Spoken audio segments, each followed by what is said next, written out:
So it's my great pleasure to welcome you all to the conference. I think we have a wonderful session for you today, tomorrow. This is an important and timely topic, aging and maintaining safe mobility. As you are aware, it takes resources to put on conferences like this, and so I want to thank our sponsors, Elsevier Publishing, the Center for Accessibility and Safety for an Aging Population, or ASAP. That is another UTC at Western Michigan University. I'm sorry, at Florida State University. Also a UTC called the Transportation Research Center for Livable Communities. That one is at Western Michigan University. And I also want to thank UMTRI for their support. A lot of organization and a lot of labor goes into planning conferences like this, so I want to thank our program committee. They are Lisa Molnar from UMTRI, Laura Higgins from TTI, Young Sok Oh from Western Michigan University, Chris Pringle from Elsevier Publishing, Ray Jung from the Geriatric Center at University of Michigan, Lindsay Ryan from the Institute for Social Research at University of Michigan, John Sabanjo from ASAP at Florida State University, and Sylvain Gagnon from the University of Ottawa. I also want to thank the person who put the most effort into getting this conference going, and that's Beth Jakubowski in the back.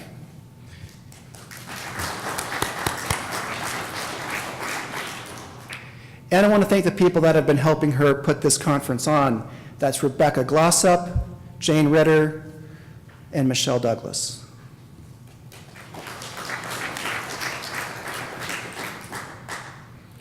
So let's get moving.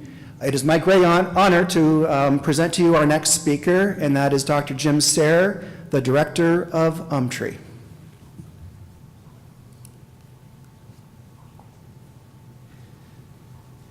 Thanks, Dave, and good morning. It's a little drizzly outside, but trust me, the sun's going to come out this afternoon.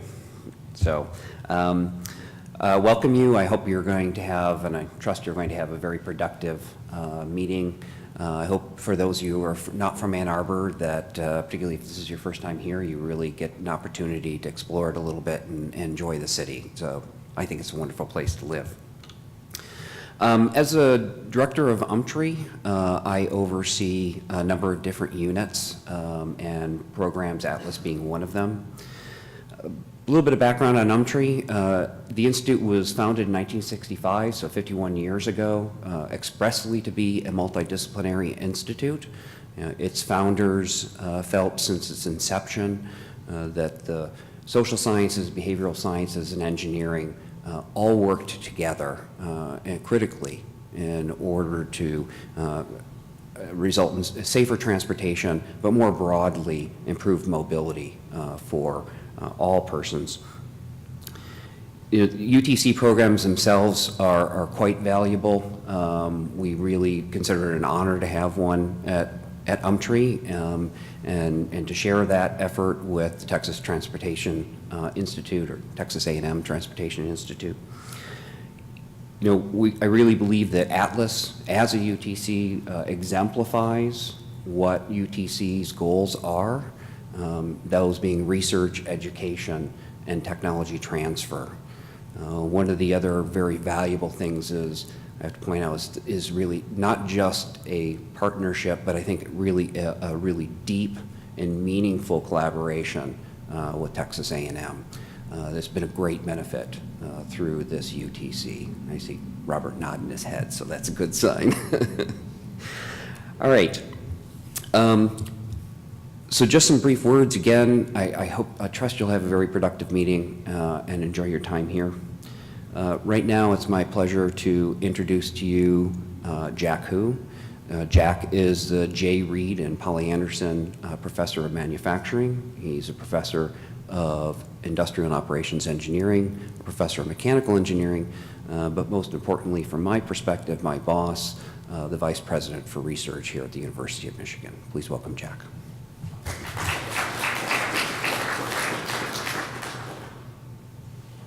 Okay, close this.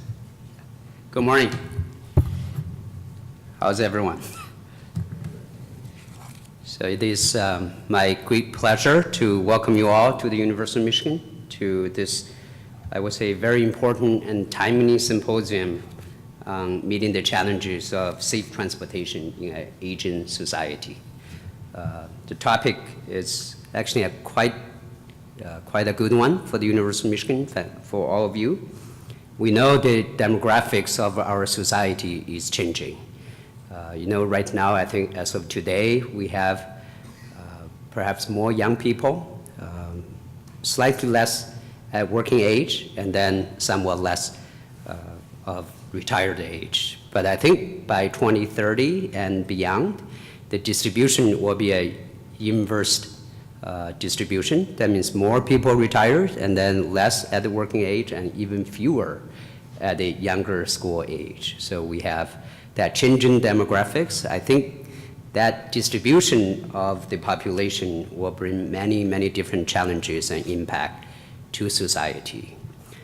How do we design our school systems? How do we design our factories? Because many multi-generation people will be working together.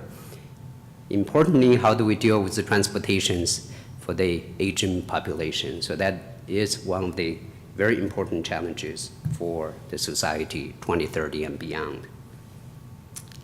We think the University of Michigan is uniquely positioned to work on the challenges and develop solutions for the society 2030 and beyond.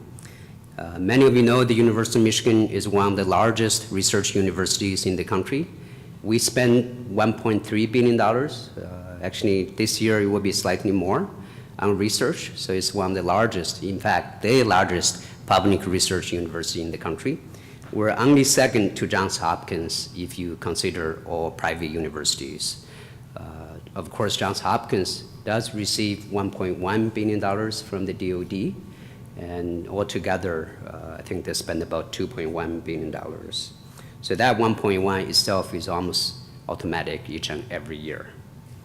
As one of the top public research universities, the University of Michigan research enterprise is characterized by the excellence in the broad disciplines. According to U.S. News and World Report, we have more than 100 graduate degree programs that rank in the top 10. Among those, engineering, psychology, social sciences, political sciences.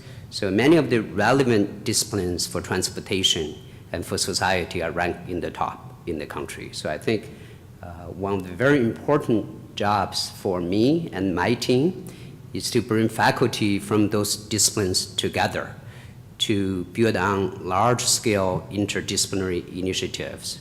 So we have very strong disciplines. We have a very good culture of organic collaboration among the faculty. So by bringing faculty from the different disciplines together, we hope to leverage the broad excellence. So we have been quite successful in doing that. In 2014, we invested in the Mobility Transformation Center and subsequently built the MCD. So we think altogether the initiative is, and soon will be $100 million, including support from companies, state, federal government, and the universities, and so on. The MCD is a unique testing environment for connected and automated cars. I understand you will have a chance to see MCD. So MCD really has attracted a lot of attention across the country and the world. We brought faculty not only from transportation, of course, but engineering, architecture, urban planning, law, business, psychology, and the social sciences all together to work on mobility transformation. In 2015, we launched the Data Science Initiative. So that program itself is also a $100 million investment. We will be hiring 35 faculty members, at least 35, across the campus. We are investing in research. We're focusing on 4 important areas that we think the University of Michigan has unique strength. Transportation, so we are already investing in connected and automated cars, but through data science, we're also adding additional investment to data and to data mining and all those related to transportation. The other 3 areas of big data or data science are learning analytics, So we want to understand faculty-student interactions and how students coming from different backgrounds learn differently, and then how can we leverage the online interactions between faculty and students to improve teaching and learning. Health sciences, so we have a number of disciplines in addition to the medical school: public health, nursing, dentistry, pharmacy, and so on.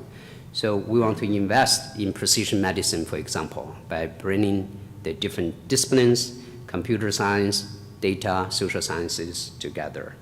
And finally, social sciences itself. So I think those are important areas where Michigan is very strong, but by investing in another approach, that is a data-based approach for discovery, we hope to further strengthen those disciplines. We're also investing in a unique seeding or seed funding mechanism at the University of Michigan. The program is called M-Cubed. Why is it called M-Cubed? So basically, each faculty member is entitled a token that is worth $20,000. If 3 faculty members from 2 different disciplines came together, at least 2 different disciplines came together, and then they come together on a topic that all 3 agree on. And then you will say, I like the topic, I can cash my token, or I will invest my token. Then the 3 faculty members automatically get the $60,000. So then they can invest money in a student or a postdoc or some lab equipment and so on. So no project proposal review. So basically it's an organic mechanism that we encourage the faculty from the various disciplines to come together to collaborate. In the round 1 investment, we invested in 222 projects. So that's more than $15 million total. We also get individuals and foundations and companies to invest in additional cubes. So we were more than 230 projects in total. In round 2, some of the tokens, this faculty said we didn't need $20,000, so we have smaller cubes. So each one will be $15,000 total rather than $60,000. So altogether, we'll have more than 230 projects in round 2. So we're continuing the investment in seeding the faculty as they explore new areas of research and try to collaborate with others. A unique phenomenon that emerged in the M-Cube round 2 is that faculty who have similar interests or cubes that can be aligned, they came together, we form centers around cubes. An example is the new Center for RNA Medicine. So 7 cubes, that means 21 faculty members at least, came together to form a new center. So I did an animation just to illustrate how such organic seeding mechanism can help create areas of excellence. So we'll have individual faculty who will continue to do research in their own disciplines and own areas. And then faculty came together, so you form cubes, right? So those are smaller teams. And then cubes can be aligned, so you form centers. So those are bigger building blocks. And then the long-term vision is we'll hope that various cubes and blocks, they can come together to build bigger centers of excellence or towers of excellence. So with continued identification of new frontiers of research and institutional investment in those areas, we strive to maintain our leadership position as one of the greatest research universities in the world. So that's a very brief introduction of our research enterprise. I don't want to take too much of your time. I'm sure you will have great discussions throughout the day and tomorrow. So I want to convey my very best wishes, and I hope you will enjoy your stay in Ann Arbor. Thank you so much. Yeah.